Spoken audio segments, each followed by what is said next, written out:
that you can click because I'm on a Fire Stick, I'm watching the game on Amazon, and it'll go right to my account. I can buy whatever's on the screen Yeah, for the commercial. And I've never noticed it before. Maybe it's been on there, but that's wild to me that I can it just click and it's your account crazy. gets shipped to your house next day. Yeah, they're trying to integrate. They're trying to make it they're trying to make ads as seamless as possible because interruption-based marketing is taking a downturn. And the crazy part is, and I can tell you, the arbitrage. I'm about to throw a lot of marketing nerd gibberish at y'all. Um, the arbitrage on Facebook ads used to be amazing. Like you could get, you could I swear to God, I was advertising something. I paid $50 for an ad and got a $5,000 return. That don't exist anymore. No. That doesn't exist. It's super expensive. And so what happens is on like a Facebook or something, if you're doing traditional advertising, you're competing with people who have almost unlimited marketing budgets. And what they're doing is they're dumping so much money into bad creative. But even though it's bad creative, it's still inflating the market. Mm-hmm. And so they shoot something that's terrible, that's not engaging, it's ad that nobody wants to see, but then they'll dump millions of dollars into it. And what that does for you as a small business owner is if you're trying to do Facebook ads, the cost of getting somebody to see your ad in front of this crappy, terrible ad is through the roof. And you can't optimize your way out of it. You can't target your way out of it. It used to be you could. It's a lot harder to do. And that's what you guys are up against. And so instead of focusing on that and the paid side of things, why not build an organic audience that's already aligned with you? Right. And Right now, video, like, so staying on that same thing with the ads on Facebook, if you're doing videos and reels, those are moneymakers now because they get seen without spending money, right? Yeah. They're getting priority over, as far as organic content goes, they get priority over everything else. Posting something, like just posting it to your page is, I read an article 2 weeks ago that said it's almost down to zero now for your followers to even see you. Yeah. 0%.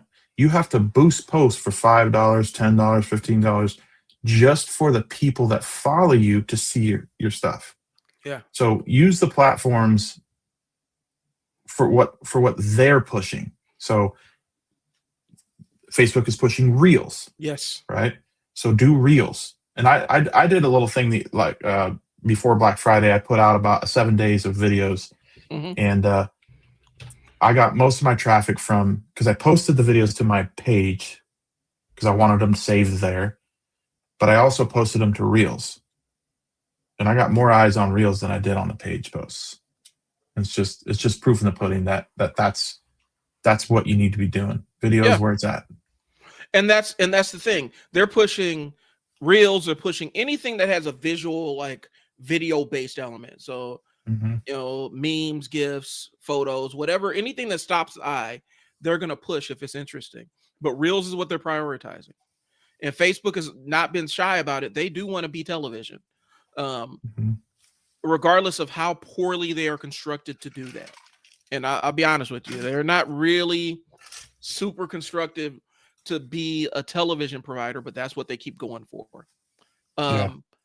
It's a weird thing, but Facebook values reels, so you need to make a reel that's going to escape containment faster than just your generic post.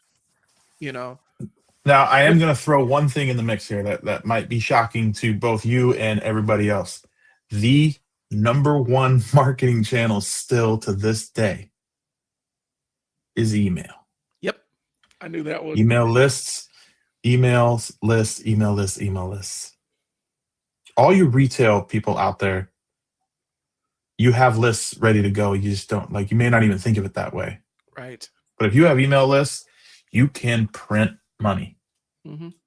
It's the channel where small businesses see. I mean, they're saying, and this is on the lower end, I think this is being conservative, $36 for every dollar spent. That's the return. 36 times return. on email, and it has to be done right. There's, you need, if you don't know anything about email marketing, you need somebody in there to help you do that. But like, Right. my point is that's still the number one ROI in marketing, which is crazy to me. Well, and I think it is also because, and this is just my conjecture, I think email marketing shows a little bit higher intent. Like if you're on somebody's email list, you intend more times than not, you intend to be on somebody's email list. You've seen something, or you subscribed to something, or you submitted your email to be on their list. There's a higher level of intent. And so you're dealing with the audience of people that have kind of in the direct response marketing have raised their hand, self-selected, and said, hey, I want to be marketed to.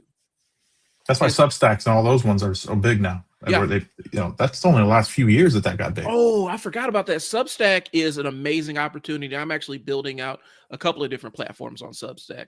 Substack is amazing.